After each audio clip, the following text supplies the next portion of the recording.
Well, the Victorian state government is being warned to rethink its decriminalisation of public drunkenness. The change was made last November. It's meant intoxicated people are being taken home or to sobering up centres rather than to so-called drunk tanks at police stations. Some worry, though, it's left too little recourse for police to intervene before a person under the influence gets behind the wheel. Liberal MP Aaron Violi has written to Federal Attorney-General and fellow Victorian Mark Dreyfus, imploring him to hold urgent talks. Aaron, thanks for your time today.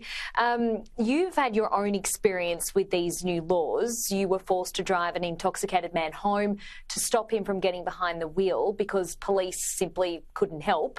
What happened?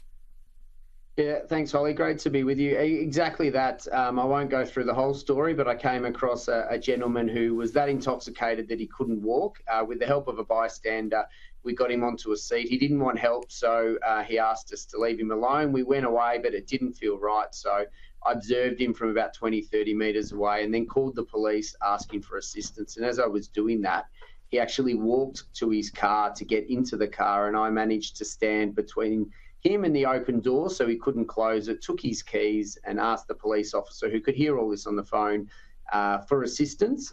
And she said that given the car wasn't on and he wasn't driving, he hadn't committed an offence, and they weren't able to support me. The only offer of support was for an ambulance, but he didn't need an ambulance and they weren't equipped or trained to help him. And I know as a Member of Parliament the stress that the ambulance service is under. So essentially I was left in the situation of letting him drive home or taking him home myself. And so I drove him to his house, and my wife and family, we were out together for dinner after being at a local community event all day. Picked me up, and the scary bit, Holly, and where this could have turned catastrophic and why I want to raise this issue and why the Allan Labor Government need to step in is this was a Lilydale show. So there was families all through Lilydale at that time walking home, and I literally had to stop his car at a pedestrian crossing as two families crossed that pedestrian crossing. And in that moment, I couldn't help.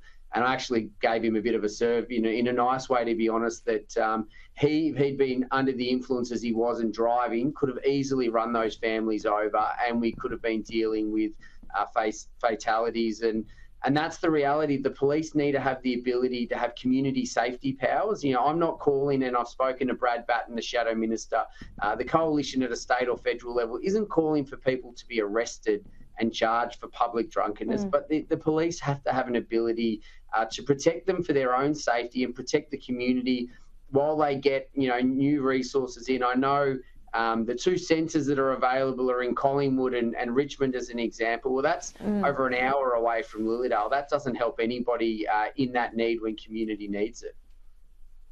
Well, Aaron, common sense suggests these laws are simply illogical. Why wait, as you just said, until tragedy occurs? If you weren't there in that moment, we could have been talking about a very different situation just in your particular instance here. It was supposed to be a health-based approach to this change of laws, as you mentioned, with those sobering up centres, but are in the middle of nowhere and people can't always make it to those areas. They're simply not working. You've written a letter to Mark Dreyfus. What do you want to see done here?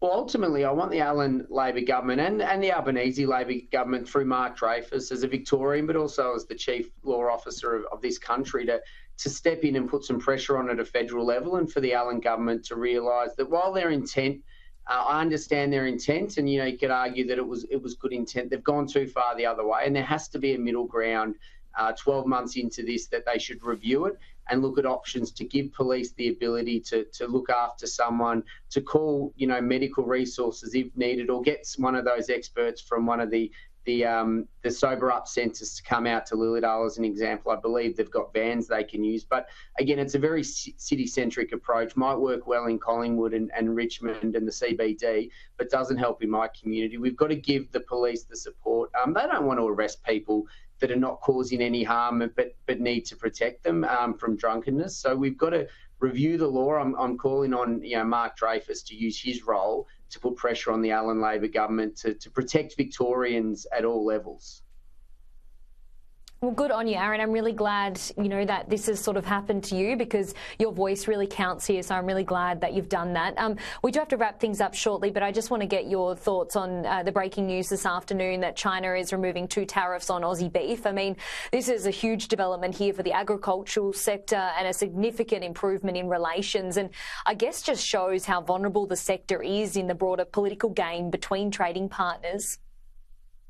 Absolutely. It's out here in Casey in the Yarra Valley. I've got the beautiful wine region of the Yarra Valley that I represent. So we were great to see that tariff come off a little while ago, and it's good to see the beef has come off. Agriculture is an export product. It goes to show that, China were prepared to weaponise trade in the last few years. It's important that we get these tariffs off and that they stay off, but we should never, as a country and a sovereign nation, sell out our values because of economic coercion. The coalition were very strong in the previous government in not giving up our Australian values to the economic pressure that was brought to bear. But in these tough economic times, any export opportunity, particularly for agriculture, is welcomed.